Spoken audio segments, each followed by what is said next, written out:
Olá.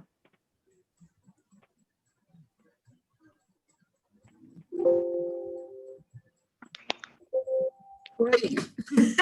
Olá. Bom dia. Bom dia. Bom dia. Bom dia. Tudo bom?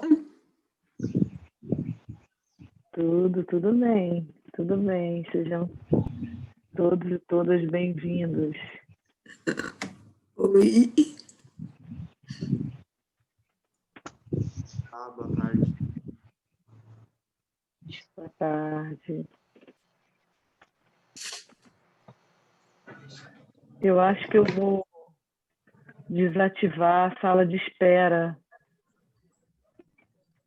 O que vocês acham? Para as pessoas poderem entrar sem ter que admitir?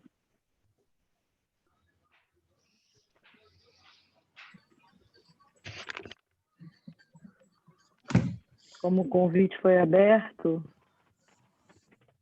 vou tirar isso aqui.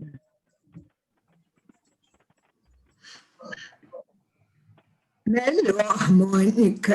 Eu acho que é melhor, porque aí já libera, né? Já liberei. Gisleide está aí. Samanta está por aí já. Opa, muita gente, que bom.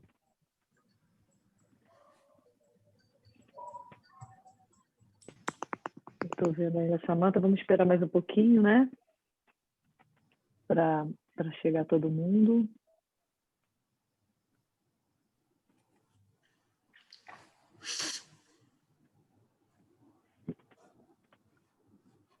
A Samanta já está aqui também. Olá, Samanta, está me ouvindo?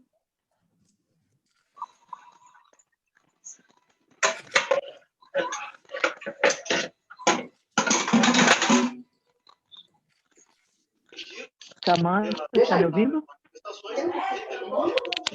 Na comparação com 15 dias atrás, um crescimento enorme. Mas a gente lembra que houve uma instabilidade no sistema do Ministério da Saúde, foi na semana passada. Bom, gente, eu desativei o microfone, vamos pedir para todo mundo ficar atento. Desativei o microfone de todos e todas, para a gente não ter as interferências do ambiente. E as pessoas que forem falar precisam abrir o microfone, tá? Então, vamos começando. Samanta, Gisleide, são nossas convidadas. Vocês estão me ouvindo? Tá tudo certo? Podemos dar início? Bom dia. Estou pronta. Tá bom. A Samanta, eu acho que está fazendo algum ajuste ali no computador. Vamos aguardar mais um minutinho.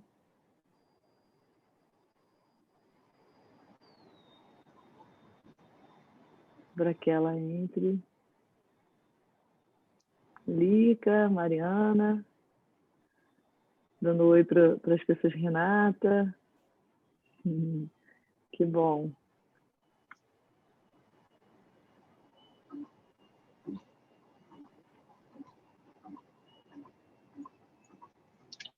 João. Eu estou vendo a Samanta, mas ela está só com a imagem. Tem duas aqui.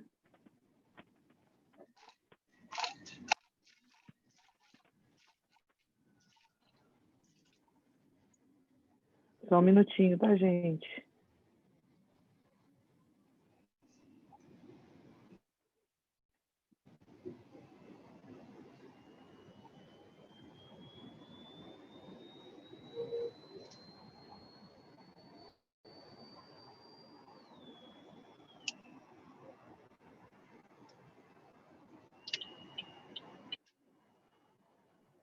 Bom, então eu vou aproveitando para dar uns avisos para vocês. Essa é uma interlocução, né, proposta pela ABG, que tem revezado aquelas lives do YouTube com as interlocuções, porque a gente acha que aqui nesse ambiente, onde a gente pode se ver, a gente pode abrir um espaço de diálogo, um espaço de conversa. Então, nós estamos revezando essas duas atividades, né? Então, hoje a gente está fechando, né? A Samantha acho que entrou. Está aqui. Está tudo bem, né, Samantha? Podemos começar?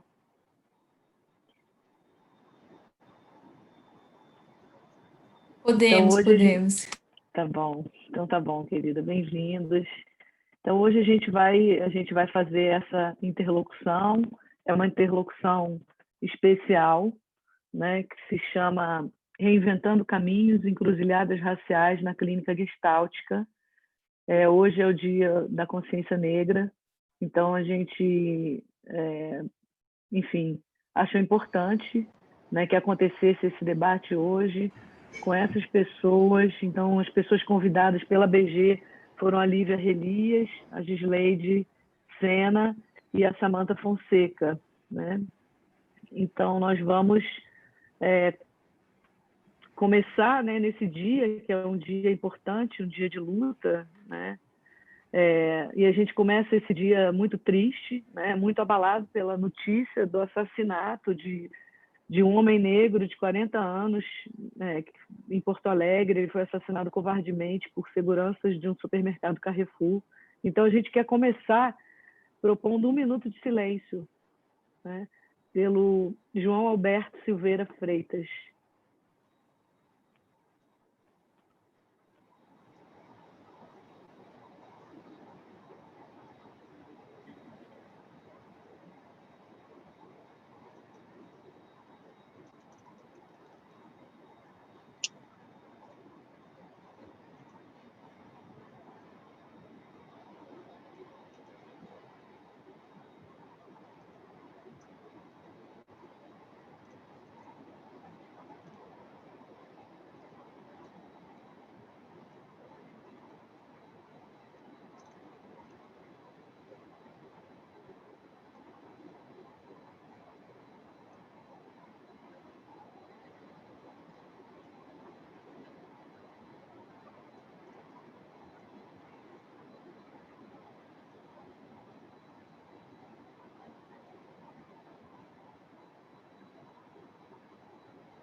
Bom, gente, então a gente vai dar início à nossa roda hoje, né, que reúne essas 3 mulheres, 3 gestalt terapeutas, 3 mulheres pretas, né? E a primeira delas é a Lívia Relias, a Gisleide Maria de Sena e a Samantha Santos da Fonseca. Eu vou apresentar cada uma quando for falar, né? A gente vai começar, eu vou ler um texto enviado pela Lívia Relias, né? Que a Lívia é mestre em teoria e pesquisa do comportamento, gestalt terapeuta, uma mulher preta da Amazônia, psicóloga, supervisora e pesquisadora na área de relações raciais, né? A Lívia vive no Amapá e está impossibilitada de participar em função do problema terrível que a região norte do Brasil está vivendo, especialmente o Amapá, né? Com toda essa crise. Então, ela enviou um texto, eu vou ler esse texto, né, no lugar da fala que Lívia faria. Cada pedaço de chão, cada pedra fincada, um pedaço de mim. Ileaie, heranças bantus. Epígrafe. Relação se constitui no campo.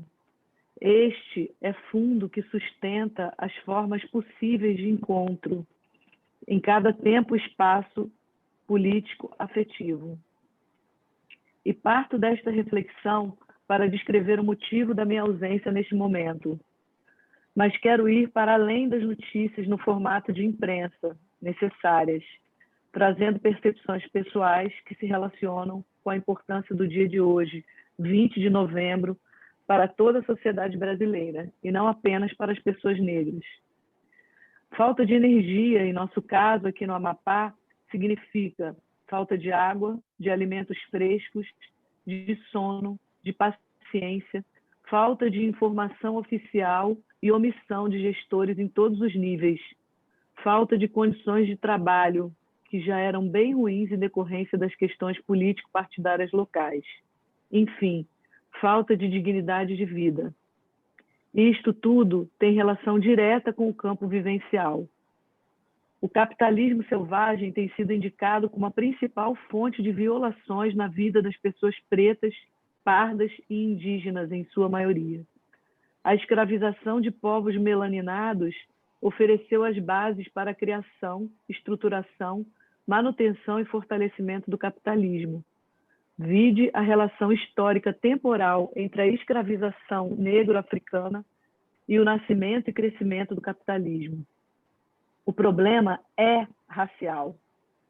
E negar isto é colaborar e ser conivente com a sua manutenção.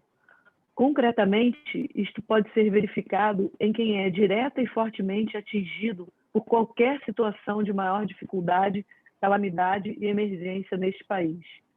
E nem precisa ser desastre natural, porque o que se vê é a ação direta de homens brancos, cis, quase sempre cristãos, ou que se utilizam de discursos cristãos, privilegiando a si e aos seus familiares e amigos. Não há qualquer indício de ação que garanta condições mínimas de vida digna para os grupos populacionais melaninados, como o que está sendo vivenciado por nós na maior parte do estado do Amapá. Mas também pode ser observado em muitas outras situações Brasil afora, como os crimes da Vale, Minas Gerais, a construção de Belo Monte, no Rio Xingu, as várias hidrelétricas da Amazônia fora e tantas outras em diferentes espaços do território nacional. Calar-se, silenciar quem fala a partir de sua experiência de vida, não questionar seus pares, se importar apenas a partir do uso de hashtags e em manifestações superficiais em redes sociais, são todas formas de manutenção e fortalecimento dos privilégios brancos seculares que fundam o Brasil como nação genocida. Por isso, o dia de hoje é tão emblemático e tão importante, assim como outras datas criadas por movimentos negros e indígenas, que nos chamam para olhar e construir ações que dinamitem o que está posto como normatização da vida, especificamente no Brasil. Territorializar essas discussões, reflexões e ações também é importante se nos colocamos como profissionais que assumem um posicionamento político, tal como aquele que funda a Gestalt Terapia. Isto tem a ver com o necessário refinamento de nosso olhar e escuta para a imensa diversidade que configura as existências no Brasil, criando um movimento que compreenda as experiências no mundo como pluriversais, cabendo às demarcações sociais que nos identificam e singularizam.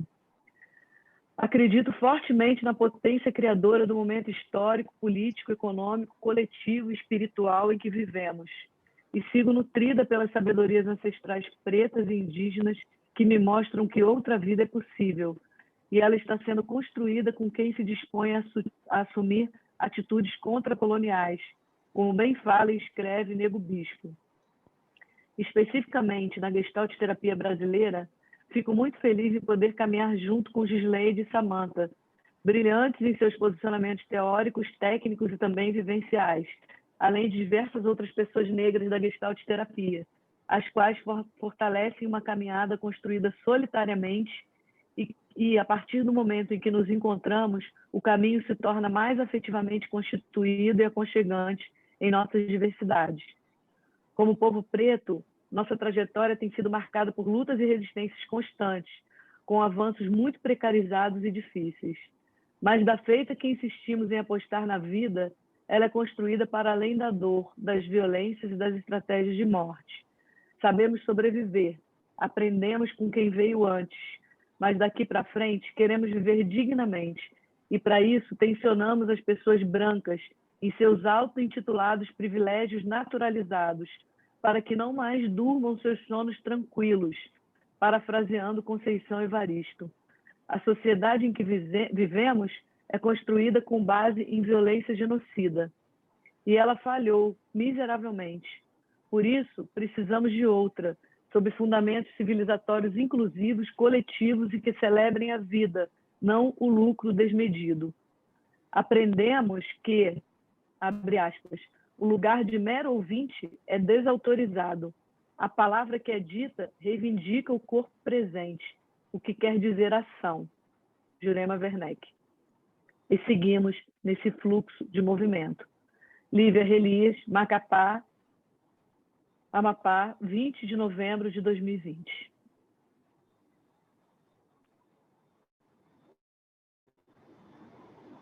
Bom, e agora,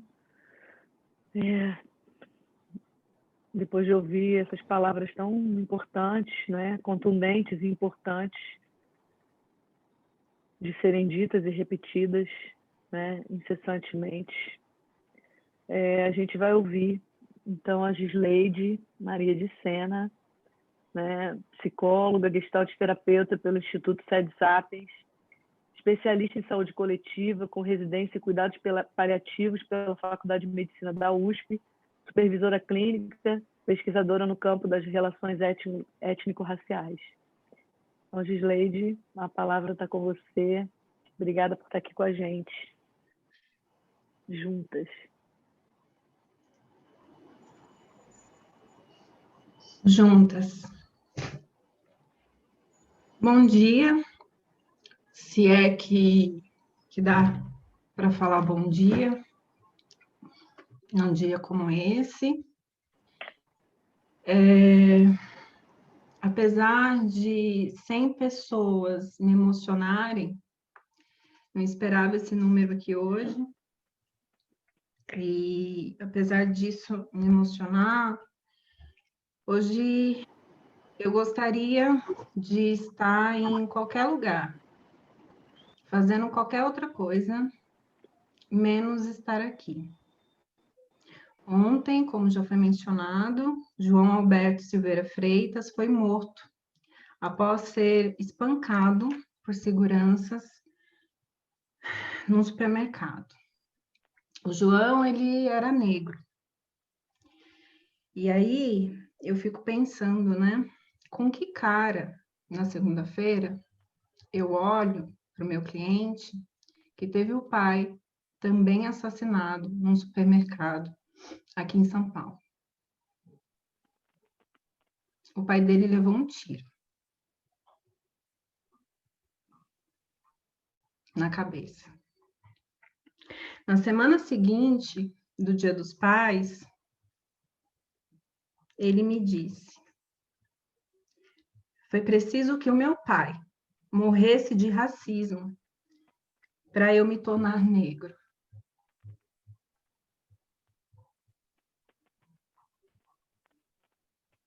A cada 23 minutos, um Floyd é assassinado no Brasil. E com que cara a gente olha para cada mãe, para cada filho, para cada familiar, para cada amigo dessas pessoas que são mortas pela violência do Estado, pelo racismo estrutural. Talvez eu olhe para o meu cliente na segunda-feira com a mesma cara que eu fiquei quando meu pai foi abordado pela polícia quando ele me levava para a escola, e o policial, sem motivo algum, quer dizer, né, quem estuda relações sociais sabe o motivo, né? O policial dava tapas na cara do meu pai, perguntando se ele tinha passagem pela polícia, porque meu pai tinha cara de bandido.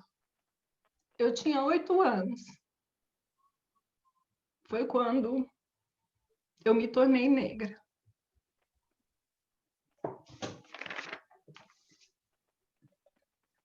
Eu sinto o mesmo medo e a mesma raiva dos meus clientes, então eu não tenho receio de encontrá-los. porque a gente compartilha, né, dos mesmos afetos de dor e revolta, e temos em comum a luta pela sobrevivência, porque sabemos que pela nossa cor podem nos matar. Mas como canta Emicida, né? Eu já morri tantas vezes antes de você me encher de bala.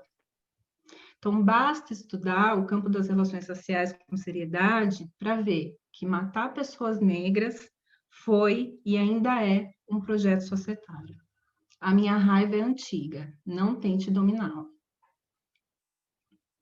Então, eu queria dizer para as pessoas brancas que me escutam agora ou que vão escutar depois, que vocês não ousem refutar a importância desse dia com a famigerada consciência humana, não tentem docilizar os nossos afetos, né, os nossos afetos de indignação, e não me peçam para falar de racismo com amor, patologizando a nossa raiva, o nosso sofrimento. Isso é nos trancar em manicômio. Isso tem um nome, isso que vocês fazem, que é o problema está na tua raiva, o racismo só está na tua cabeça. Olha o jeito que você fala, fale menos. Isso se chama policiamento de tom. É uma forma de racismo. Se vocês não sabiam, fiquem sabendo. A gente não vai esquecer e a gente não pode esquecer que a história do continente americano é marcada por uma história colonial. Esse país tem mais anos de escravidão do que uma suposta liberdade. E essa estrutura ela não foi transformada. Não adianta fazer o resgate da criança interior, os 5 passos para controlar a sua ansiedade, isso não dá conta da experiência vivida do negro. E é isso, essa estrutura racista permanente e contínua, que vai tangenciar as nossas dores e as nossas resistências, porque não vamos desistir de viver. A gente não pode abordar esse assunto sem fazer relevo nas estruturas racistas. E aqui, enfim, são 5 séculos, né? Então, é um assunto muito complexo. Então, aqui eu vou pontuar o século XIX. Eu acho que alguém está com o microfone aberto. Pode desligar, por favor? Aqui, gente, eu vou dar relevo no século XIX, nas teorias racialistas, que teve a corroboração do campo psi, inclusive, né? A psicologia tem uma dívida muito grande com a população negra, né? Ela forneceu subsídios e continuou fornecendo, e não tem muito tempo. Busquem saber o que a psicologia fez na ditadura militar. E aqui eu vou sublinhar essas teorias racialistas, né? Porque nós somos marcados ideologicamente por elas até hoje, né? Então, ainda persiste uma negação desse racismo e, consequentemente, a manutenção, né, de um projeto político de sujeição voltado para as populações negras e indígenas. Então, falar de racismo só faz sentido se a gente observar esse caráter estrutural que estabelece lugares antagônicos, né, para brancos e negros. E eu gostaria que brancos falassem mais sobre a sua própria racialização, porque vocês também foram racializados, só que no polo superpositivo da questão, né? Então, que vocês falem sobre a branquitude, porque eu mesma já cansei de falar de morte. Nós temos direito à vida também. E a gente precisa deixar de ser raso. E a gente precisa demarcar. A gente precisa deixar de ser raso na gestalterapia. Quando a gente fala de racismo estrutural, né, de toda a complexidade da questão, a gente não está falando de uma pessoa, a gente está falando de uma estrutura racista que sustenta essas ações, né, que se dão, esses fenômenos que se dão no campo. E acho que já somos maduros, né, para saber que todos nós temos a capacidade de machucar alguém. Por que vocês brancos seria diferente? Todos nós temos a capacidade de sermos violentos. A própria Bell Hooks fala isso, né? Mas vocês precisam entender que o racismo, ele é uma violência muito específica, complexa, dinâmica, que se atualiza, porque o poder se atualiza. Então, a gente precisa deixar de ser raso. E eu vou citar um texto de um ativista querido que participa de um mesmo coletivo que eu e a Samantha somos companheiras, o Alessandro de Oliveira Campos, um querido, que tem a mesma importância para mim que Leda Jimbo, que foram pessoas que me disseram: escreva, Gislaine, mesmo que você envie os seus artigos, continue sendo ignorada. Ele fala assim: os territórios dessa América Latina são cheios de bifurcações, cruzamentos, frestas e paradoxos. Nela não se anda por lugares tranquilos, e ninguém se satisfaz em encontros rasos. Sem isso, não há ladinidade possível. Somos frutos das batalhas, filhos e filhas da disputa do passado, reinventados nos afetos de liberdade. E o que precisamos e queremos está por vir e talvez ainda não tenha nome. Muniz Sodré dizia que para seguir o caminho, cumprir o preceito, salvar o respeito e guardar o segredo e manter o axé. O ladino, mandigueiro, sagaz, o bom malandro do bom combate, antirracista em cada gesto, que afronta a morte bruta. Aquele que é inteligente e generoso, que ama sua gente e seu povo, seguro de seu lugar nas encruzilhadas e entroncamentos, e que não aceita negociar o inegociável, continua chegando passo a passo. Acho que 100 pessoas hoje não aceitam negociar o inegociável e chegaram aqui passo a passo. Isso não é pouca coisa. Então, a gente precisa deixar de ser raso. Então, eu gostaria de perguntar: qual a cor da gestalterapia brasileira? Quantas pessoas negras circulam nos institutos de formação? Quantos gestalterapeutas negros se formam, conseguem se formar? Porque se somos todos iguais, devia ser proporcional. Quantas professoras negras nós temos na gestalterapia? Eu tive uma, a Lívia Relias. Inclusive, a Lívia foi a minha primeira professora negra dentro da psicologia. Ela chegou para preencher uma vasta e profunda ausência que eu sentia. E hoje a Lívia está ausente aqui, e que fique claro que é por causa de um racismo estrutural e que os responsáveis estão muito confortáveis aqui no Sudeste.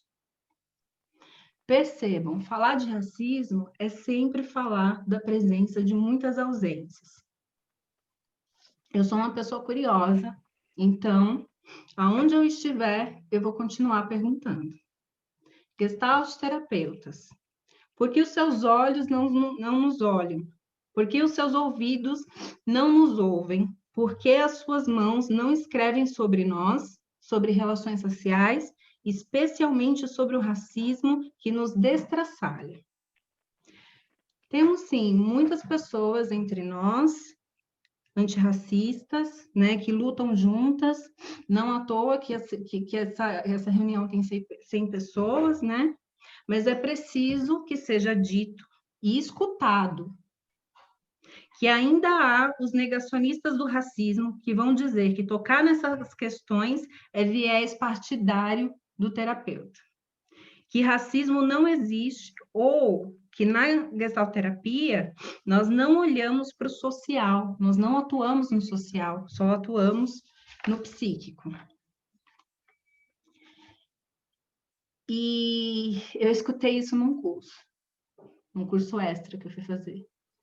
Eu cancelei minha matrícula no mesmo dia. Porque eu ouso dizer que isso não é a gestalterapia raiz que eu conheço, que eu estudo, que eu acredito. Porque isso parece remeter a uma dicotomia, né? a uma perspectiva reducionista de relações objetais, né? A uma ideia de self nuclear apartado do campo. Então, quando a gente adota isso, ensina isso nas formações, o que a gente está deixando invisível, né? Quando perpetuamos essas lógicas. O PHG, né, quando você vai ler lá no comecinho do livro, eles tinham como proposta superar as dicotomias, principalmente self e mundo externo. Então, para que emergências seguras, né, emergências seguras e revolucionárias aconteçam no campo, a gente precisa destruir o véu de uma falsa democracia racial. A coalizão negra por direitos vai dizer, né, enquanto houver racismo, não haverá democracia.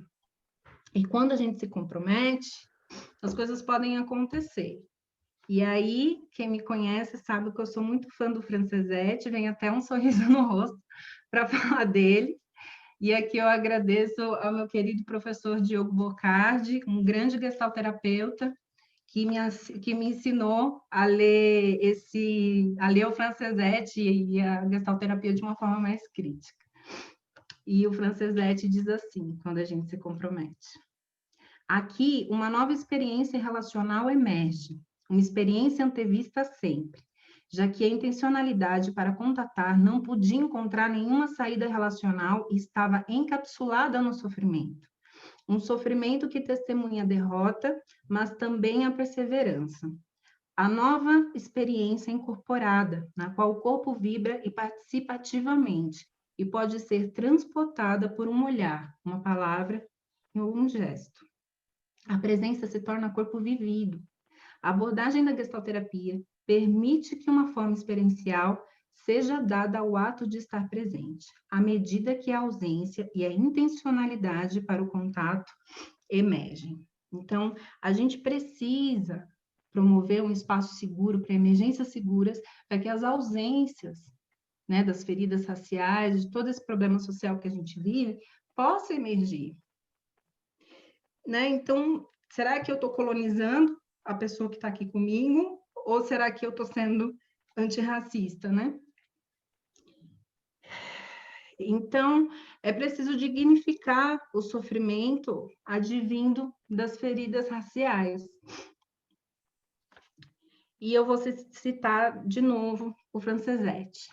Ele fala assim: trabalhar com o que foi perdido e refundar o gesto, que dá corpo e libera as intencionalidades para o contato que estão em jogo no campo. É algo construído nesse ato através de estar presente onde a ausência emerge.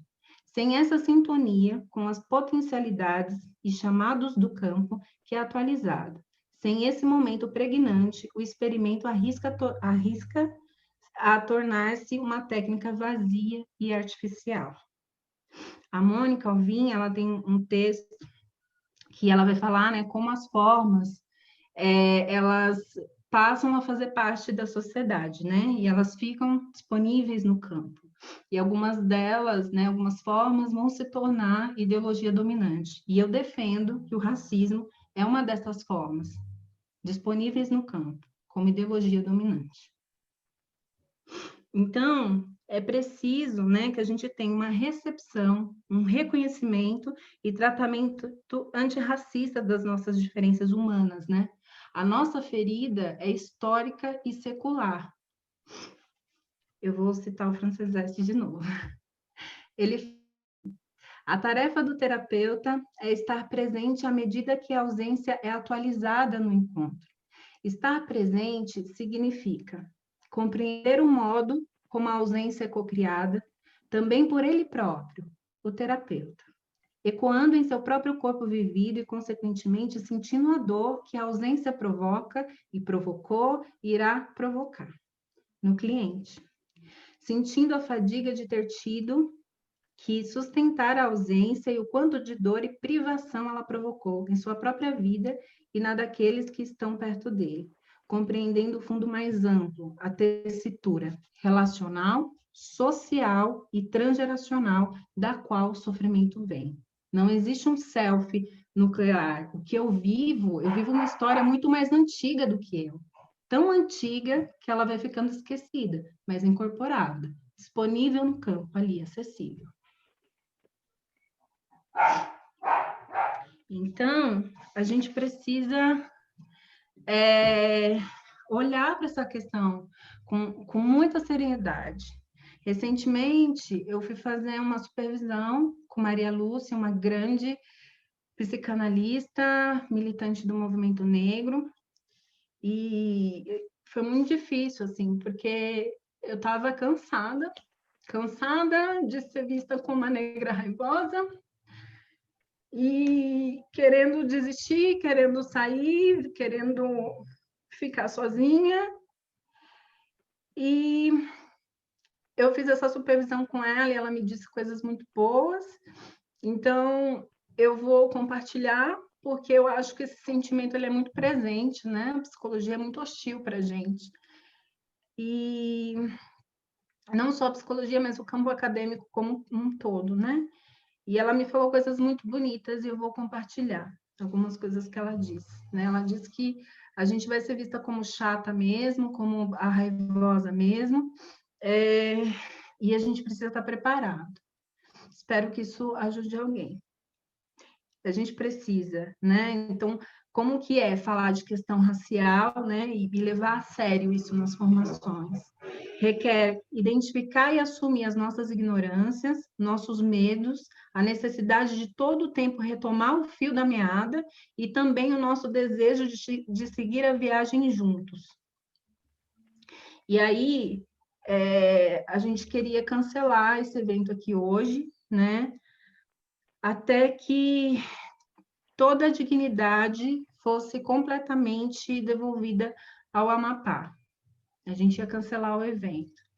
Conversamos e a Mônica Alvim disse, né, depois que a gente deliberou, continuar, que tem que seguir e não deixar passar. Então, eu junto Maria Lúcia e Mônica Alvim como hétero suporte para dizer que a gente tem que seguir e não deixar passar as chances de fazer revolução nessa viagem que faremos juntas e juntos, atravessando e sendo atravessados por constatações e formulações. E aqui eu vou parafrasear o Silvio Almeida. Não espere encontrar em mim uma gestalterapeuta especialista em racismo. Eu sou uma intelectual, negra, favelada, e sou uma estudiosa das relações sociais. Os especialistas em racismo são os racistas, os brancos. Então, convidem eles para falar também. E aí, eu vou usar as palavras da Conceição Evaristo, que os brancos precisam falar também, porque estava chegando uma época em que sofrer era proibido, mesmo com toda a dignidade ultrajada, mesmo que matassem os seus, mesmo com a fome cantando no estômago de todos, com o frio rachando a pele de muitos, com a doença comendo o corpo, com o desespero diante daquele viver e morrer. Por maior que fosse a dor, era proibido sofrer. Então, nós temos uma responsabilidade ética política diante dos racismos do cotidiano clínico. E a terapia, eu vou citar o Francesete de novo. A terapia é, então, uma arena para mudança social e investimento no futuro. Eu acredito nisso e é por isso que eu faço o que eu faço. Porque eu não quero mais que o nosso viver seja um viver morto, e aí eu vou continuar perguntando e ninguém vai me calar mais. Quem vive e quem morre habitualmente no Brasil e quais são as formas de viver e de morrer? Como vidas negras emergem em um campo racista estruturado para o extermínio? Provocada por Conceição Evaristo, encerro com a expressão de meu desejo de que não nos habituemos com as políticas de morte como formas legítimas de vida. Obrigada.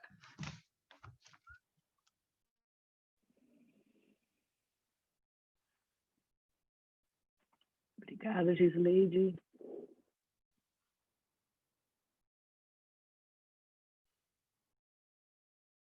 Querida, obrigada. Não tenho nem palavras assim para dizer o que eu estou sentindo, né?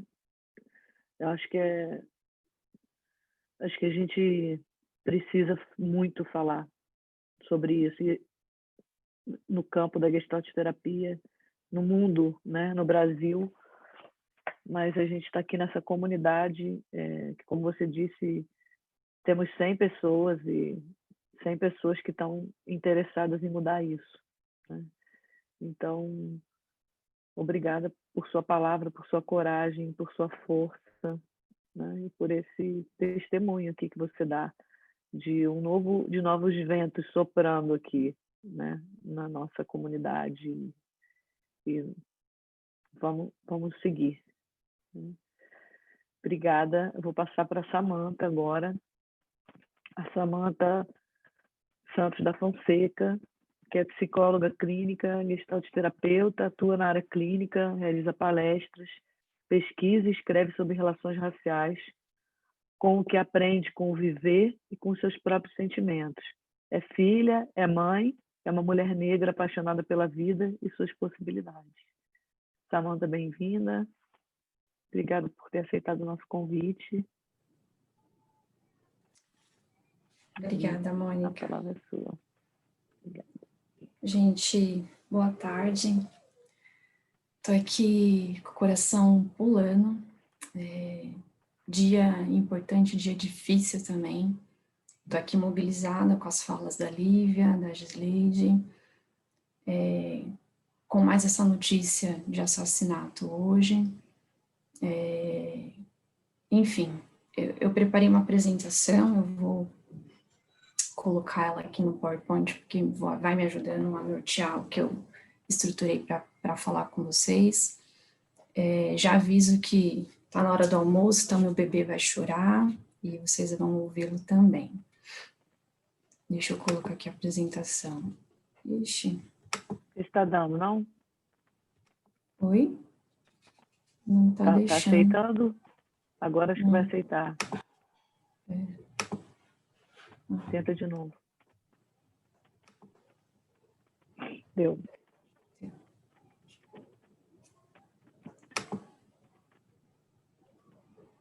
Peraí. Pronto. Bom, reinventando caminhos, encruzilhadas raciais na clínica gestáltica. Quem sou? Essa é uma pergunta da vida inteira. É uma pergunta que normalmente não, né? Sempre chega na clínica e nos mobiliza, e mobiliza quem nos procura. Eu estou nessa vida há 36 anos e ainda me pega em voltas, tentando entender essa pergunta e tentando respondê-la. Mas o que eu sei de mim hoje, que gostaria de compartilhar com vocês, é que eu sou uma mulher negra, eu sou filha de uma mulher negra, eu sou de um homem negro, eu sou mãe de um menino negro, eu sou esposa de um homem negro, eu sou cria aqui da Zona Leste de São Paulo, nascida, crescida em periferia, já morei em vários bairros aqui da Zona Leste, como, por exemplo, Cidade Tiradentes. Tem alguém aí com o áudio ligado, por favor? Já morei na Cidade Tiradentes, já morei em Itaim Paulista, são grandes periferias aqui, bairros extremos. Enfim, já passei por muitos lugares aqui, me formei em psicologia aqui também na Zona Leste, em São Miguel Paulista. Tive a minha primeira experiência em psicologia no Hospital Santa Marcelina, aqui em Itaquera. O meu input para a vida dentro dessa área da psicologia, ela sai também aqui do berço de onde nasci. E faço questão de colocar isso, porque é o lugar de onde venho, é o lugar onde me orgulho, é o lugar onde me identifico com as pautas, com as realidades, e quem me procura também se parece comigo, sabe? e se parece com a maioria das pessoas que aqui nesse país nasceram. Então, eu também escrevo e escrevo a partir do que eu vejo, do que eu vivencio. Eu escrevo para elaborar as minhas próprias feridas, os meus próprios traumas e do que eu vejo e percebo nesse caminhar. Então, acho que é importante saber de onde eu parto. Qual que é o meu chão gestáltico aqui hoje? Estou citando aqui a Laura, quando ela fala que a gestalterapia ajuda o paciente a desenvolver o seu próprio suporte para o contato ou para o afastamento desejados. E quero dizer que falar de racismo não é uma tarefa fácil, não é uma tarefa fácil para quem fala, não é uma tarefa fácil para quem escuta, mobiliza emoções, mobiliza feridas, mobiliza traumas, mobiliza lugares de privilégio, os quais não querem ser repartidos e refletidos e autocriticados, nos mobiliza e a depender do suporte e autossuporte, heterossuporte que cada um tem constituído na sua história pessoal, social, enfim, pode nos aproximar de um contato e com um contato de boa qualidade ou um contato empobrecido, né, um afastamento ou uma aproximação. Eu acho que é importante cada um ir se observando, cada um ir se percebendo na medida em que ouve, na medida em que é afetado, na medida como que isso te afeta. Isso já é um exercício não apenas para o agora, mas também para a clínica, né, de como que você vai entrando em contato com pautas que estão no cotidiano, e não dá para levantar a bandeira da neutralidade. Neutralidade nesse caso é uma omissão, no sentido de que está aí, está acontecendo minuto a minuto, e não dá para se esquivar. Mas é importante se perceber. O meu chão também é dentro da importância da awareness, eu nunca acerto falar essa palavra, e diálogo, né, no sentido de uma atitude terapêutica, de alteridade, de respeito a esse mistério que chega do outro, de respeito a essa individualidade, a essa realidade, né, de uma tomada, de um perceber-se nessa relação, de um perceber-se em direção a esse contato com essa pessoa. Também cito a Cadela quando ela fala sobre enraizar paradoxalmente, deslocar, desarrumar, desconstruir o mundo do jeito que se organiza, recriar o tradicional, é ser acolhido nessa desarrumação, atualizando o mundo a partir de sua singularidade, recriando. Para a gente poder enraizar dentro da gestalterapia a importância de se falar de racismo, a gente precisa desarrumar, a gente precisa desorganizar, a gente precisa bagunçar isso que é visto como ok, como tradicional, como trivial, e se repensar, e se implicar, e assumir o que é seu, para poder também ver o que é, o que está no campo e o que está aí nos afetando a todos.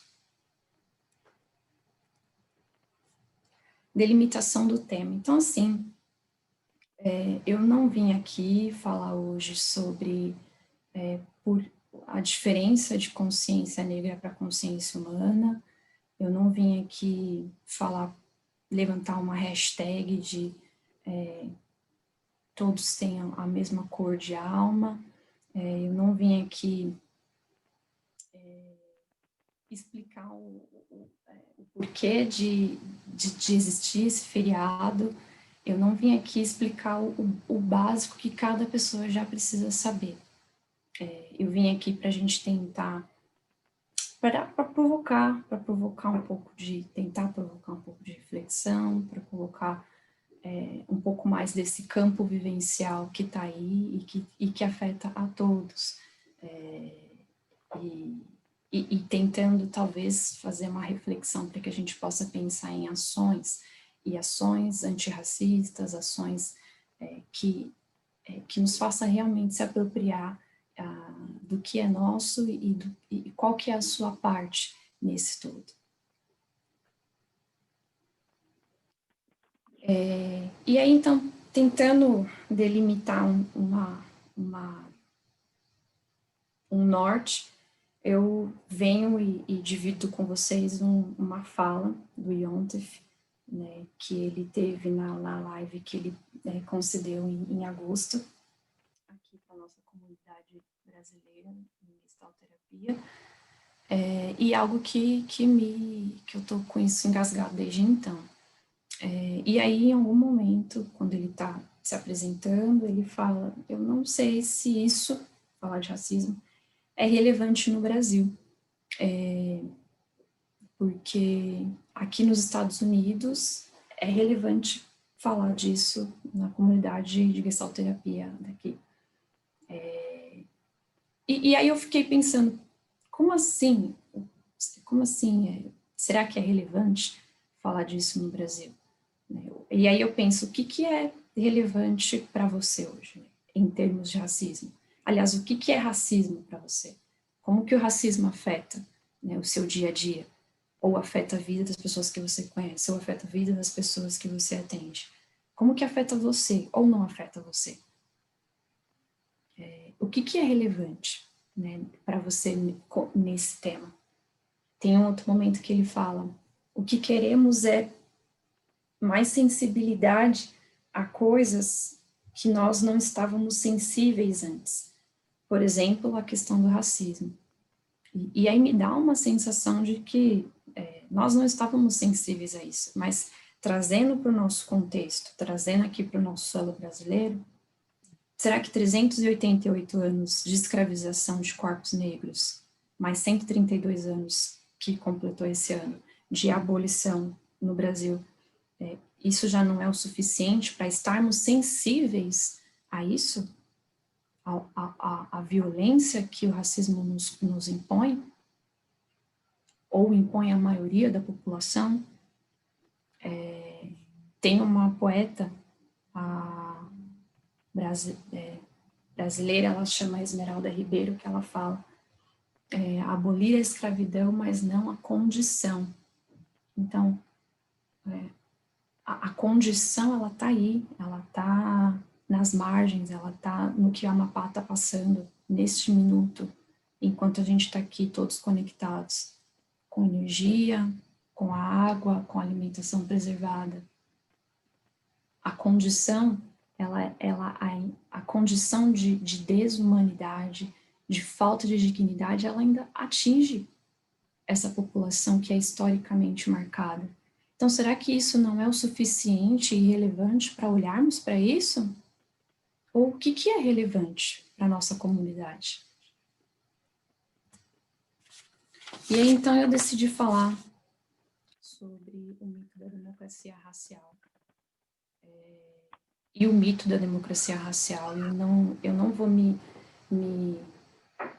estender em explicações mais teóricas. Inclusive, eu escrevo sobre racismo brasileira no livro Angústias Contemporâneas de Gestalt terapia, que é também o meu trabalho da especialização em Gestalt. Tem vários autores, não inventei a roda, né? Tem várias pessoas que escrevem sobre isso, na psicanálise, na sociologia e em outras áreas. Enfim, não vou me estender nesse assunto, mas o mito, ele entra como uma crença, uma crença de que no Brasil está tudo bem, obrigada, somos todos amigos, temos iguais oportunidades, temos a humanidade valorizada, temos a dignidade preservada, nosso ensino para as nossas crianças é igual, as oportunidades de trabalho é igual, tá tudo certo, tá tudo amoroso, obrigada. Né? Tem-se a ideia, né? Acho que não é à toa quando Yontef traz, será que é relevante para vocês?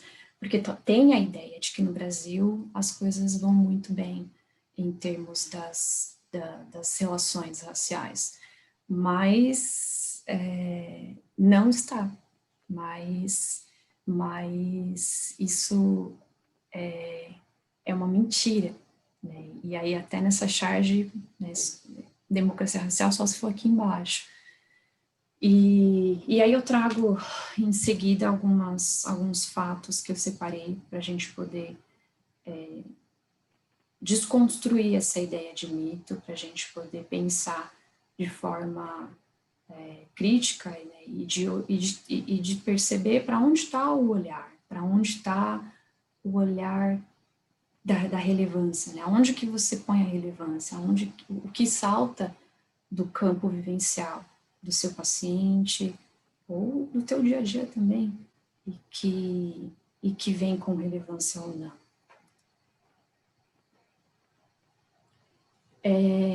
Um primeiro ponto que eu gostaria de problematizar a respeito do mito é o início do Brasil, né? As mães do Brasil. Esse ano, em outubro de 2020, saiu o resultado do projeto DNA Brasil, e que mostra que 70% das mães que pariram o Brasil foram mulheres africanas e mulheres indígenas, versus os pais que deram origem ao Brasil, 75% foram homens europeus. Ou seja, o Brasil ele nasce do estupro de mulheres africanas e de mulheres indígenas. Né? E aí você pensa, onde que está a harmonia nisso? Onde que está o amor nisso? Onde que está o respeito à humanidade, né, a dignidade dessas mulheres? O Brasil ele nasce de uma violência e continua produzindo e perpetuando e fazendo manutenções cotidianas dessa mesma violência. Isso é relevante para você? Quando você está com seu paciente, todo o campo vivencial dele, toda a história emocional, socioeconômica, de geração a geração, né? Como que essa violência, ela atinge seu paciente hoje? Porque atinge. Tem muita coisa de útero a útero aí, e de relação a relação, de ambiente a ambiente familiar e externamente. Tem muitos abusos que estão sendo ainda sentidos na pele, na vivência e na falta de acesso, de dignidade. O Brasil, ele é o maior país negro fora do continente africano. A população negra, preta e parda, segundo a classificação do IBGE, ela constitui 54% de toda a população. Mas também o Brasil ele foi o último país a abolir a escravatura.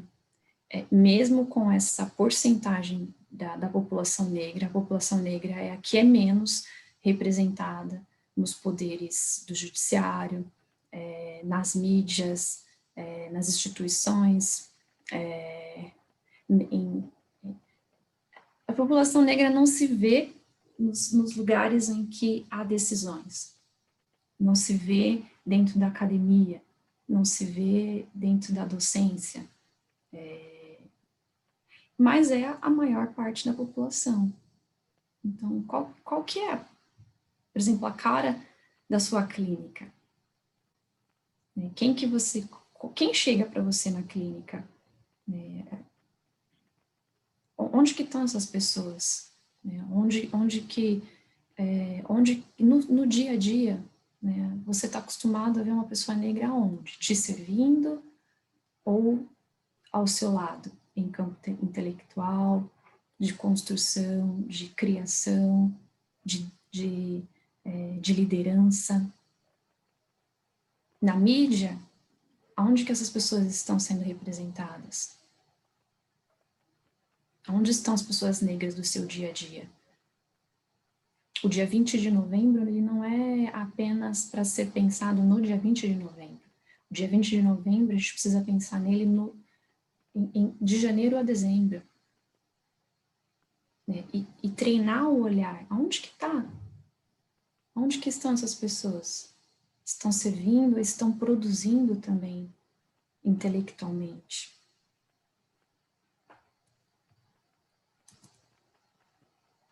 Essa semana saiu esse dossiê de crimes raciais e diz que há um registro em média de 2 casos por dia de racismo no Rio de Janeiro, e aponta para problema da subnotificação, ou seja, de que os casos não chegam a ser notificados. E nem vou entrar no ponto de que há crimes que são tipificados como injúria racial ao invés de racismo, o que também já tem uma manobra aí do sistema para silenciar e apagar a importância desse crime. Mas eu quis trazer essa notícia para a gente pensar, poxa, no Rio são 2 casos, no mínimo, em média, por dia. E aqueles que não são notificados? E aqueles que não chegam em uma delegacia, enfim, nesse ponto de notificação? E o que está acontecendo agora, né, dentro das casas, dentro das instituições, dentro dos hospitais? E as violências que estão sendo mantidas na ausência de pessoas negras escrevendo, na ausência dessas pessoas sendo lidas dentro das universidades. Poxa, se a população preta é a maioria, tem algum descompasso aí. A Neuza Santos Souza, ela fala sobre o racismo, né? Ela tem uma das pessoas que ela entrevistou, ela fala que ele fala que sente o racismo como uma ferida que sangra diariamente, todos os dias. E olha, essa ferida está aberta, essa ferida, ela sangra, essa ferida, ela bate um vento e já incomoda, porque é um lugar real, é um lugar histórico, é um lugar que não começa do dia 20, apenas no dia 20 de novembro.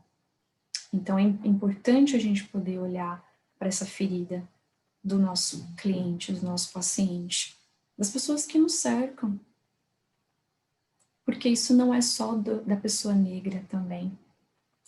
A pessoa branca precisa se implicar, precisa se colocar, qual que é a minha parte, onde que eu entro nisso, precisa se racializar, como a gente colocou, e se implicar no o que me cabe dentro dessa discussão, assumir o que te cabe e se colocar. Aqui, nessa mesa, a gente poderia ter também uma pessoa branca para falar do ponto de vista da pessoa branca. Por que não? Genocídio negro. O Atlas de Violência de 2020 já reproduz um resultado que normalmente, é horrível falar normalmente, mas que nos últimos anos também vem demonstrando isso, de que as pessoas negras são as que mais morrem, né, nesse país. A quantidade de pessoas, de jovens negros que morrem diariamente é superior a países que em cenário de guerra. Então, assim, nós vivemos em guerra. Aonde que está a harmonia? Aonde que está a relevância de olhar para isso? Os nossos jovens estão morrendo, e não é de hoje.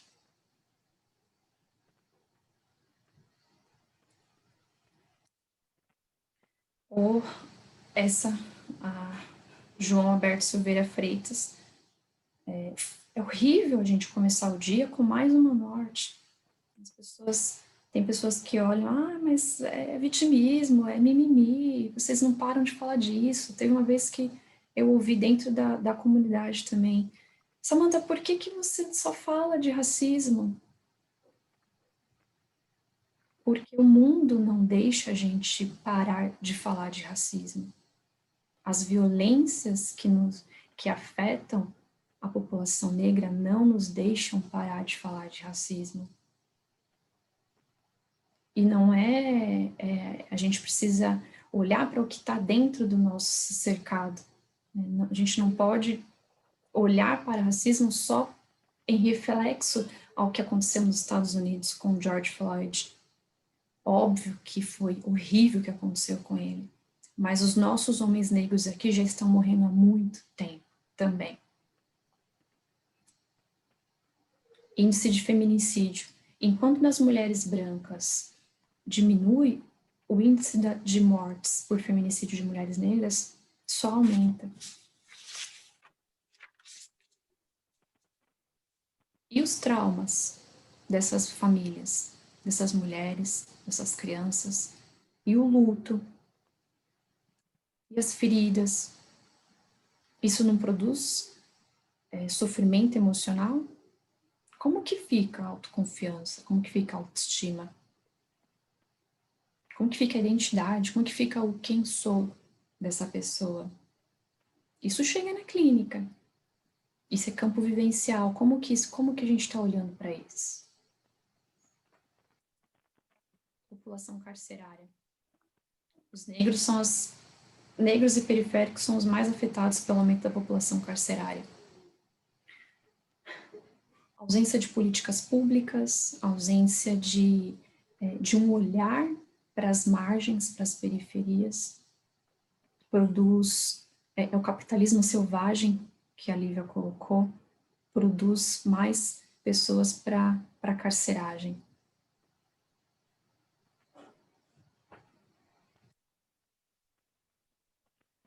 Preto parado não é suspeito. A gente precisa parar com essa mentalidade. A gente precisa olhar para o que é relevante no nosso país. Racismo, ele não é um assunto novo, não veio com a colonização das pessoas africanas apenas, é um assunto antigo, e a gente precisa olhar para o que tem aqui no nosso país, antes de... até porque racismo se manifesta de maneira diferente nos Estados Unidos, na Europa, na África, e a gente não pode simplesmente começar a falar disso só pela ressonância do que aconteceu, por exemplo, nos Estados Unidos. A gente tem muita coisa para olhar aqui.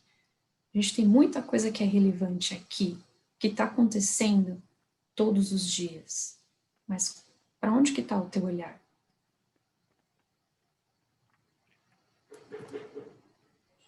A baixa representação literária. Gisleide comentou. A primeira professora negra que ela teve foi a Lívia. Comigo não foi diferente. A gente precisa olhar para isso também, para como que tá as instituições. Esse é um artigo que, inclusive, eu sugiro a leitura. Ele fala sobre necroeducação, fazendo um paralelo com necropolítica, e o quanto que a falta de representação literária das pessoas negras, sejam a vivência dessas pessoas, seja essas pessoas enquanto escritores, ela provoca uma morte simbólica dessas pessoas, desses sujeitos.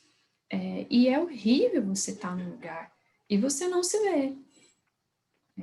As pessoas não negras têm a segurança de que nas escolas, desde muito pequenininho, elas poderão se ver dentro do contexto histórico de construção de uma maneira muito positiva, o que não ocorre com as pessoas negras. Eu lembro quando eu era criança que a única coisa que eu sabia sobre as pessoas negras era: vocês foram escravos, ponto, acabou. Então, provoca uma morte simbólica que se desdobra ao longo da vida, de falta de perspectivas, de falta de confiança, entre outras várias coisas. Mas como que você vê isso? Aonde você estuda, aonde você dá aula? Cadê as pessoas negras? Teve uma época que eu pensei, será que as pessoas pretas não gostam de gestalterapia? Porque eu não via quase ninguém. Hoje eu sei que não. Mas o que acontece?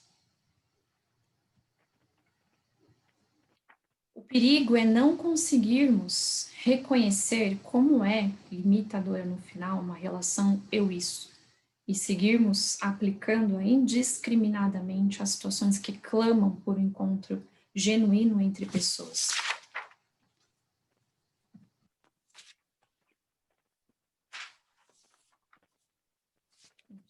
Me perdi já aqui. A gente precisa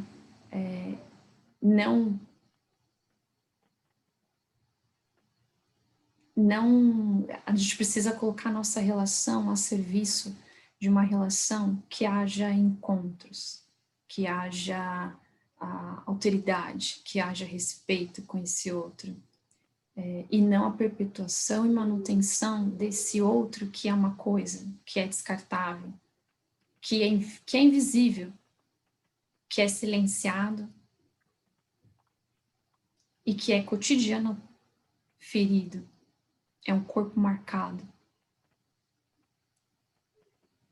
Eu não vou me deter a nenhum desses pontos, mas acho que é um gráfico importante para se ver, né, de compreender o racismo, a partir, inclusive, da importância, como a Gi colocou, das pessoas brancas racializarem seus discursos, se colocarem dentro dessa discussão, de pensar a sua branquitude, de pensar os seus privilégios, de pensar onde que você está dentro desse contexto todo e de assumir o que cabe para poder também transformar esse cenário.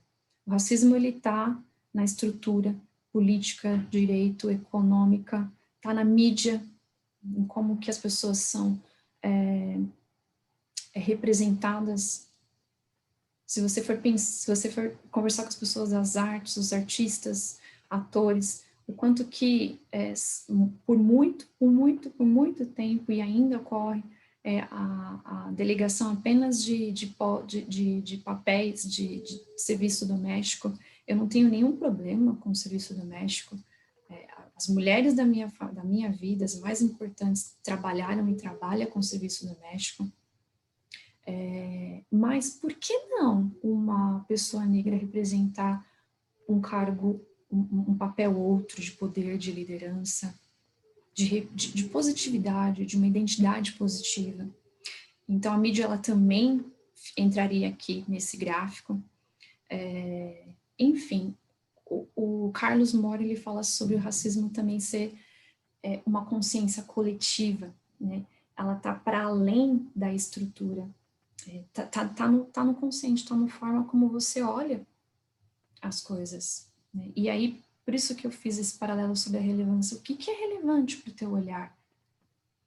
O que é relevante para o dia a dia? Onde que teu olhar está vendo o que é relevante, o que não é? Eis a importância da gente ficar consciente, né, de como que a gente se coloca, de como que a gente entra nesses assuntos, para inclusive ampliar a consciência de uma maneira crítica, de uma maneira que possa gerar transformação, que possa gerar encontro, e que não perpetue esse eu-isso. O racismo brasileiro, ele é composto pelo mito da democracia racial, como eu coloquei antes, nesse lugar dessa crença limitante e que perpetua esse olhar falacioso de que há harmonia nas relações, mas não há, né? A mestiçagem como uma estratégia ali do fim do século XIX, início do século XX, que não é, a mestiçagem não foi apenas um fenômeno biológico de misturas aí de genes de etnias diferentes, mas também com um cunho principal e originário de apagar a subjetividade e o fenótipo da pessoa negra. O branqueamento também, de uma maneira física, com a chegada e a políticas imigratórias e facilitação das pessoas brancas da Europa de adentrarem no Brasil tendo concessão de terras, tendo a garantia de postos de trabalho na incipiente indústria têxtil, entre outras, sendo que foi no mesmo período em que já tinha tido a abolição e que as pessoas negras não tiveram esse cuidado de reinserção, na verdade, de inserção na sociedade. E o branqueamento, ele não se sustentou de maneira biológica no fenótipo, porque a população negra hoje é a maioria, mas ela se perpetuou de uma maneira ideológica, de quanto mais a pessoa negra for branca, na sua estética, nas suas colocações, na sua maneira de ser, no seu quem sou, mais próxima de ser vista como gente, ela será. Então, o nosso racismo, o nosso cercadinho aqui de racismo no nosso país, ele é composto por esse tripé. É muito endossado e muito alimentado pelas teorias racistas do fim do século XIX, início do século XX. Um corpo...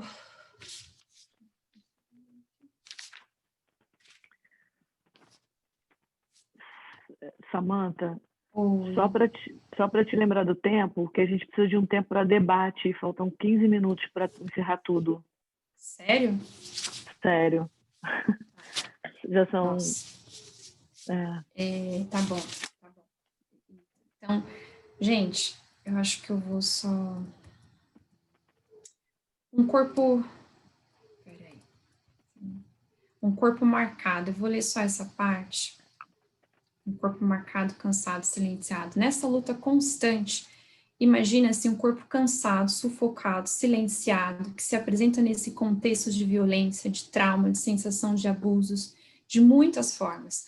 Se fazem presentes sintomas de luto e melancolia ao perder seu lugar no laço social, e uma sensação de desencanto, quem sou? O corpo negro, ele está marcado, ele está cansado, ele está silenciado, ele está sem humanidade, ele está sem dignidade, ainda hoje. Olha o que está acontecendo com a Amapá.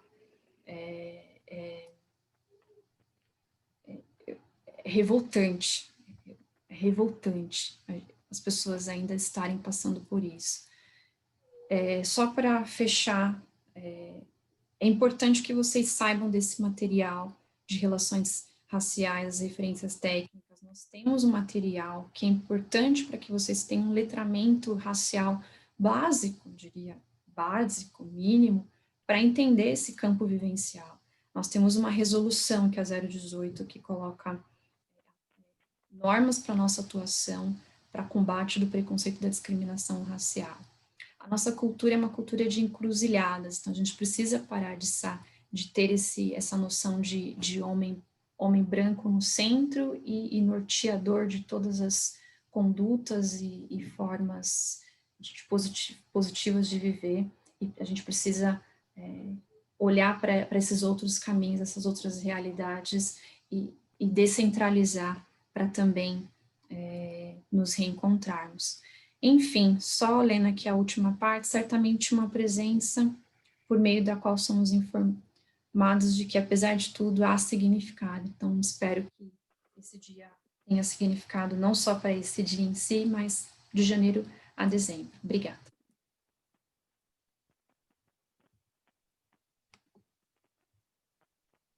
Muito obrigada, Samantha, por tanta coisa rica que você trouxe, né, para a nossa discussão, por tanta informação e sensibilidade, né, no trato dessa questão, buscando essas relações com gestalt terapeutas e com o pensamento da gestalt terapia, né. Eu queria, então, agradecer muito a vocês três, né, pelo que trouxeram e por poderem estar, de algum modo, sendo as pessoas que a gente tem visto assim, na gestalt terapia brasileira, trazer essa voz com mais intensidade, com mais desbravando esse campo, né? A gente sabe que tem outras pessoas que têm feito isso, que têm buscado isso, e vocês três são as pessoas que a gente tem tido mais contato, que a gente tem percebido, que tem feito realmente uma caminhada muito interessante, muito importante, muito rica para o que a gente tem construído com esses caminhos que vocês nomearam, né? Com essas possibilidades de caminho para a Gestalt terapia brasileira, para a nossa sociedade em última instância, né? Então, queria agradecer em nome da BG pela contribuição de vocês e queria aproveitar esse momento agora para abrir a palavra, né? Enfim, o espaço, esse é um dos objetivos da interlocução, tendo saído lá do Instagram e tendo feito essa alternativa, era justamente para a gente promover esse debate e dar um espaço de fala para as pessoas que estão assistindo também. Então, eu convido agora vocês a trazer aí seus comentários, suas observações. Queria agradecer também a presença de todos e todas aqui. Eu não identifiquei no site nenhuma questão, eu vi vários comentários, mas posso ter perdido. Então, se alguém escreveu uma pergunta no site, eu não vi nenhuma pergunta exatamente.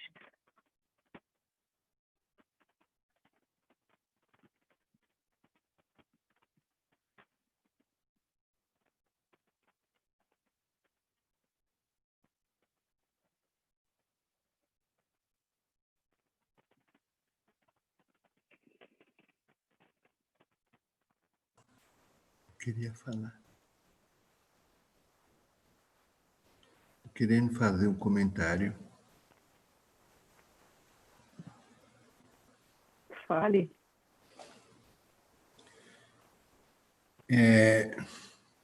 Na verdade, eu estou sem palavras. Raramente eu me sinto assim. Sem palavras.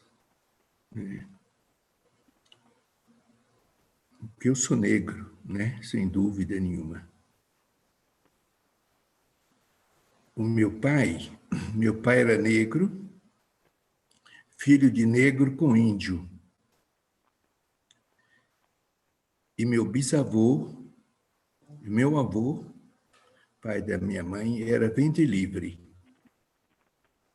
Ou seja, a mãe dele era escrava e teve aquela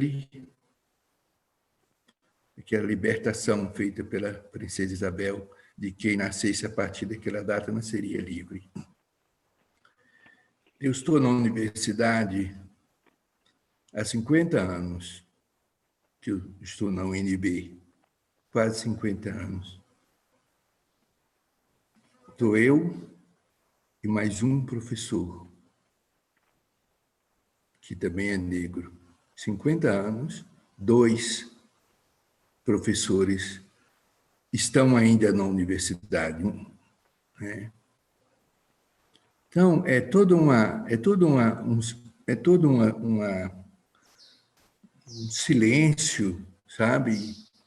É toda uma situação em que você percebe o racismo claramente, mas ele não brota, né? O brasileiro é delicado, é gentil, não é? Eu, na minha cor, quantas e quantas vezes eu sou pardo, né? Sou negro, sou pardo, não tenho a pele negra, a pele preta. Então, quando eu sou Jorge Ponciano, muitos de vocês sabem, né? Tem toda uma história na psicologia brasileira. Às vezes eu estou sentado na primeira fila no congresso, né? Às vezes eu vou abrir o congresso e eu escuto as pessoas que estão ali na primeira fila. O professor Ponciano não chegou ainda, né? Ou seja, ninguém imagina que Jorge Ponciano seja negro, tem que ser branco, etc, etc. Né? E já escutei isso mais de uma vez. Já escutei, por exemplo, mas que negrinho é aquele? Mas que negrinho é aquele? Tão saliente, todo mundo chega, todo mundo procura, todo mundo abraça. Depois a pessoa veio falar comigo, pedir desculpa, disse que não imaginava que eu fosse a pessoa que eu sou. Eu quero só dizer para vocês da minha alegria de ter vivido esse momento com as pessoas, com vocês que apresentaram, e, ao mesmo tempo, a minha tristeza de que a gente não conseguiu ou não consegue, eu estou meio sem palavras, né, para dizer que nós precisamos estar mais juntos. Nós não estamos juntos, estamos muito separados. Talvez seja até difícil, é muito difícil que a gente se junte, mas eu acho que um movimento como esse, né, sobretudo agora que estamos nos preparando para o Congresso de junho do ano que vem, onde esse tema vai ser largamente tratado, né? Então, eu espero que a gestalterapia acorde, né? Que nós, gestalterapeutas, né, acordemos e que a gente comece a perceber que muita dor no nosso consultório, muito sofrimento, muita angústia, vem da nossa pele. É a nossa pele que não consegue estar presente nos devidos lugares, não está presente na academia, não está presente nas grandes profissões, não está presente em muitos lugares, né? Bom, é só um desabafo assim para falar da minha alegria de estar assistindo isso que eu acabei de assistir, esse movimento, né? E da minha tristeza, e ao mesmo tempo um apelo para que nós possamos estar mais juntos e que a nossa cor crie visibilidade, que a gente possa dizer, estou presente. A minha caminhada é uma caminhada já muito longa, né? Estou quase com 90 anos, e não é. Então, quando eu vejo isso, e com 50 anos de UNB, e em 2 anos apenas 2 professores negros, então eu acho que isso é uma libertação, é uma alforria que a gestalterapia pode estar começando. Uma alforria de amor, de compreensão, de carinho, de chamada, de acolhimento, de presença. Bom, um pouquinho aí, parabéns e obrigado, muito obrigado pela fala de vocês. Muito obrigado mesmo, tá? Obrigado.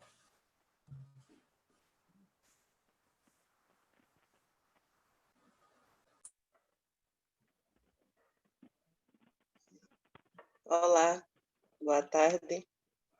Eu sou Thaís Cardoso, sou da cidade de Aracaju, Nordeste.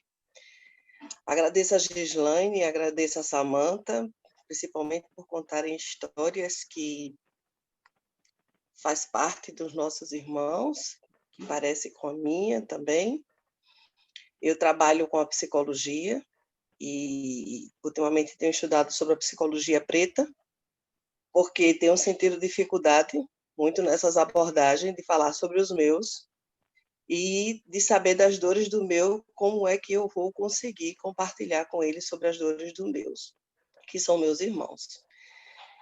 E pela primeira vez que eu vejo um evento de uma abordagem falar sobre e abrir as portas para os meus, que são os meus irmãos, que é para os negros.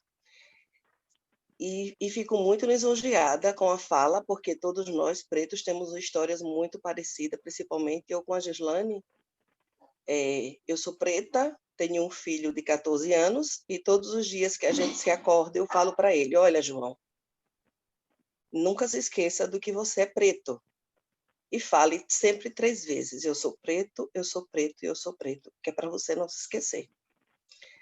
Porque eu fui a um evento em Salvador, e quando eu conheci o vovô do Ilê, ele falou bem assim, se você não se reconhecer como preto, você vai ser reconhecido da pior maneira.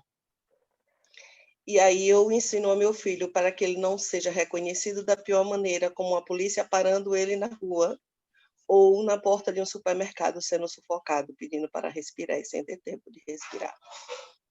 E daí eu passei sempre a trabalhar com meu filho sobre isso. E dentro do meu espaço eu atendo mulheres negras que sofrem violência doméstica, que sofrem violência do racismo cotidiano, e muitas vezes elas levam seus filhos para terapia, porque são pessoas de baixa renda, e o que eu dou a elas é a oportunidade de ressignificar todo o processo de vida. E eu sempre falo para elas que lá não é um espaço de tratamento, mas sim de ressignificação. E aí me chega, há 3 semanas, uma mulher com a sua filha todos os dias para a terapia. E alguém me pergunta assim, e você aceita ela com a filha dentro do seu espaço? E aí eu falo para ela, ela não tem com quem deixar o filho. Ela vai ser atendida assim com a filha dentro do espaço. E daí tem um espaço onde eu ponho os brinquedos, a criança fica brincando, fica ao nosso olhar, e essa mãe vai conversar, vai fazer o processo terapêutico. E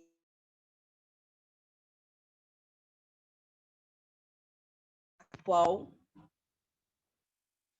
eu não encontro uma abordagem a qual me sustente. E daí eu vim passar a ler Naim Akbar, e vou ler sobre psicologia preta, e o que eu acho interessante é que a primeira mulher no Brasil que fala sobre psicologia preta é uma mulher branca chamada Simone Gibran. E isso eu fiquei muito assustada de tudo isso. Porque se fosse uma preta que falasse, nós não teríamos sido ouvida. Mas quando uma branca fala do preto, sim, isso é ouvida. Uma coisa que a Samantha fala é, aqui deveria ter uma branca falando. Me desculpa, Samantha, não estou discordando de você, muito pelo contrário. Os brancos têm sido ouvidos muito tempo. Nesse momento, eu acredito que seja o nosso. Nós nunca tivemos um lugar de privilégio, nós nunca tivemos um lugar de fala, como fala de Jamila Ribeiro. A gente traz de nossa pele um racismo cotidiano, como diz Grada Quilomba.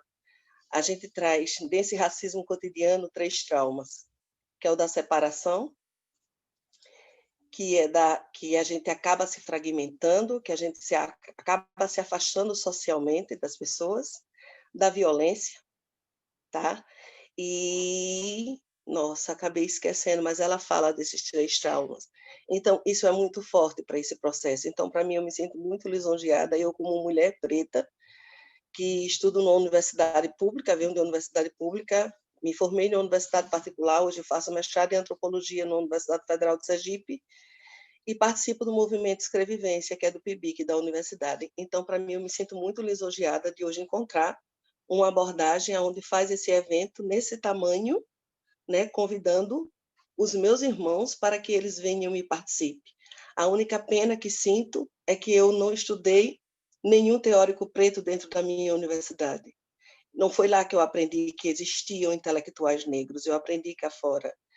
E eu tenho certeza que nem foi na Gestalt que eu aprendi, a não ser Jorge Ponciano, que eu conheci em 2007, em um comentário em Salvador, mas nunca tinha visto o Jorge Ponciano.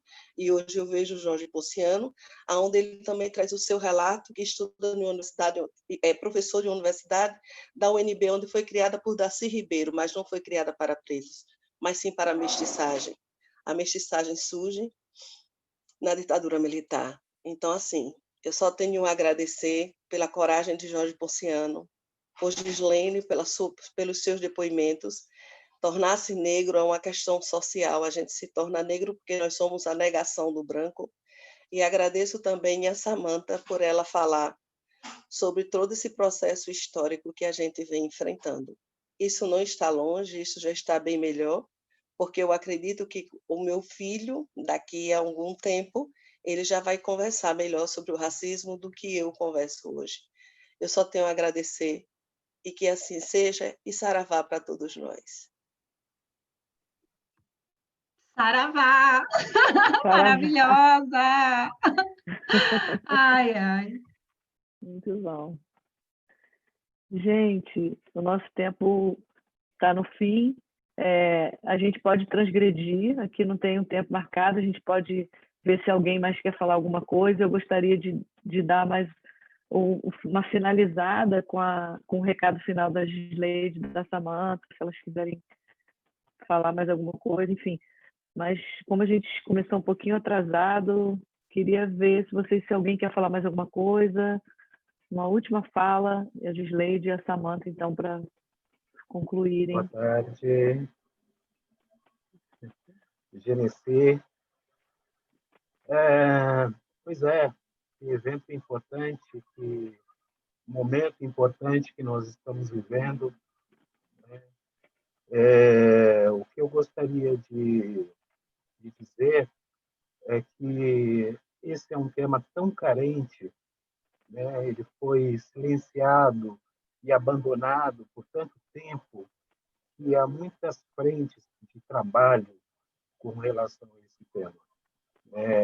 A Gisleide, Samantha já fazem um trabalho extraordinário, né?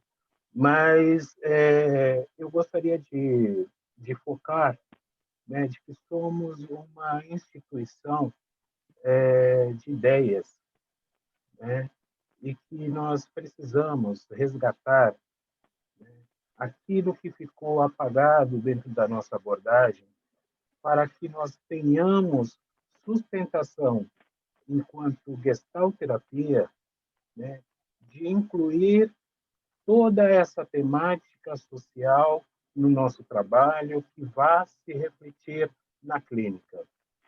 Porque eu acredito que se nós não tivermos esse suporte, nós sempre seremos tratados como invencionistas, né, dentro da nossa abordagem, né? Sempre haverá margem para dizer de que este tema, né, ele não cabe em função da ausência de suporte teórico dentro da nossa abordagem. Eu acho que as gerações anteriores de gestalterapeutas, né, puderam fincar aí, né, cavar um espaço dentro do nosso país, né, e que, por uma série de questões, né, esse tema do social ele ficou aberto, né? E para nossa geração, essa geração que está aí neste momento, né, se não se dedicar, né, à inclusão teórica, né, do campo, né, que traz as dimensões do social, eu acho que nós vamos avançar muito pouco dentro dessa discussão, né? A não ser trazendo experiências, né, que são muito valorosas, mas que no primeiro momento será descartada, será colocada apenas como arroubos emocionais. Então era isso que eu gostaria de apresentar para vocês. Obrigada, Gisleide. Obrigado. Obrigada. Gisleide, Samantha, querem dar uma palavrinha final?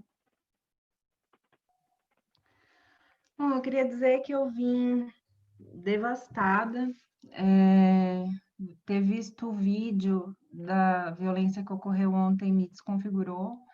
Eu nem lembrava dessa passagem da minha infância, isso veio à tona com aquele vídeo, os gritos do rapaz, eu lembrei dos gritos do meu pai na abordagem policial quando eu era criança, então foi devastador, assim, para mim.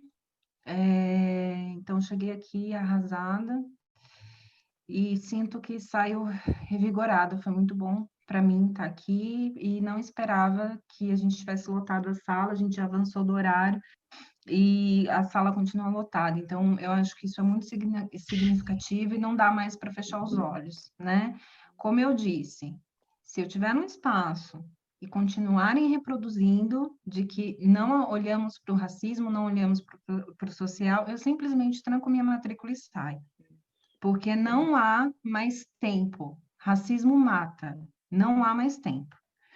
E também... fico muito feliz com o fato da BGT aberta ao público.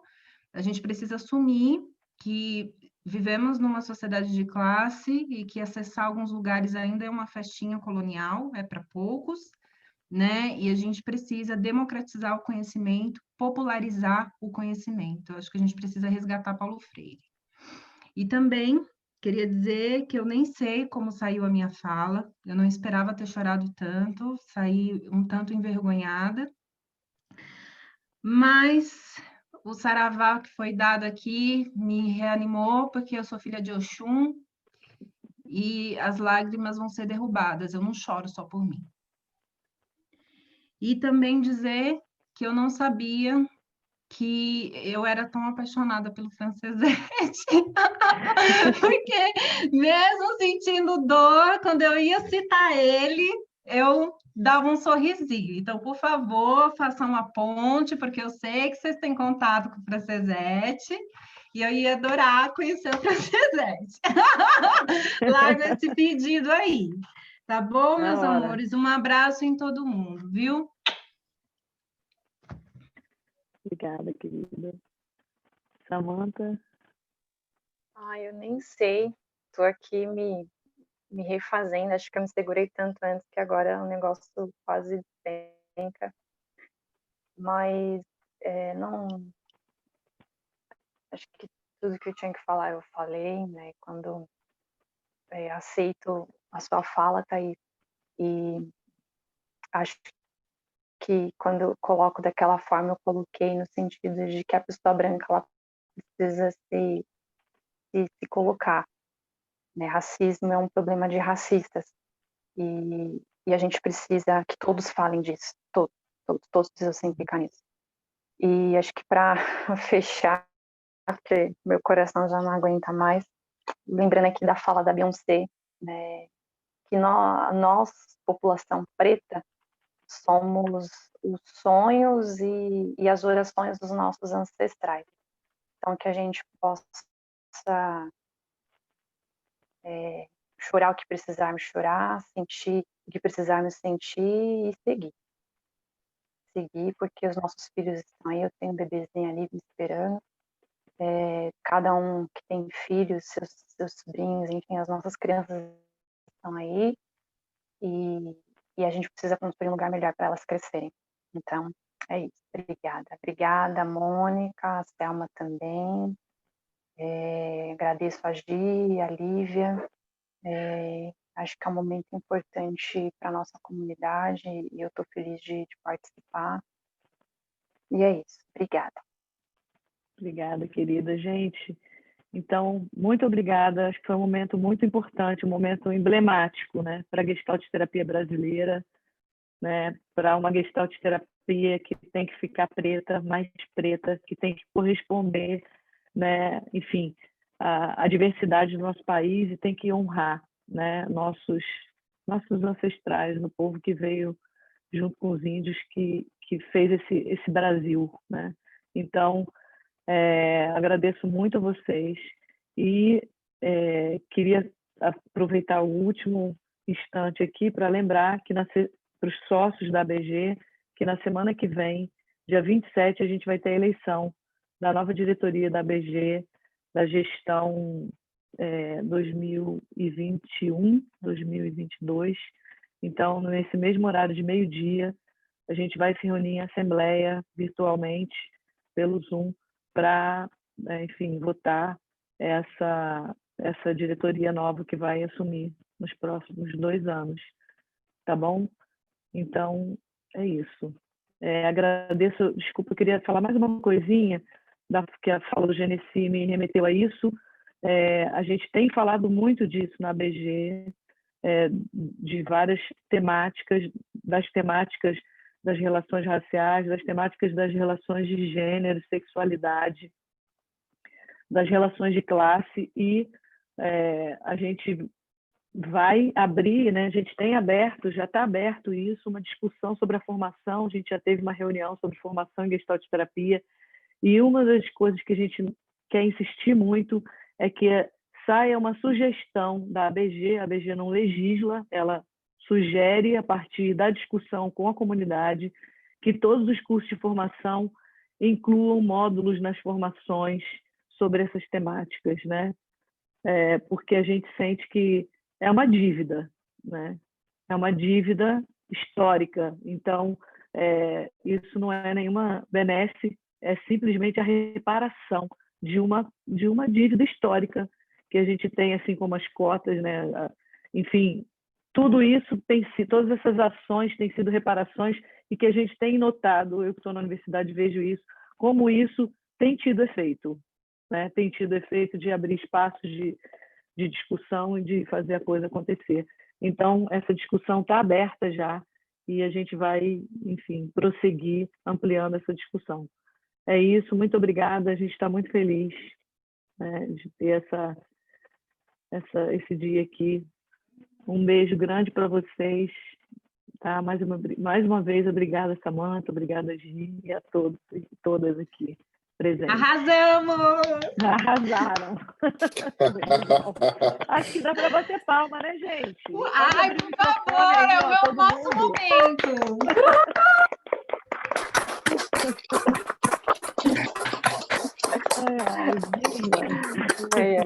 Obrigada, gente. Obrigada. Um beijo em cada um. Um beijo. E uma. Curiosas. Tchau, tchau.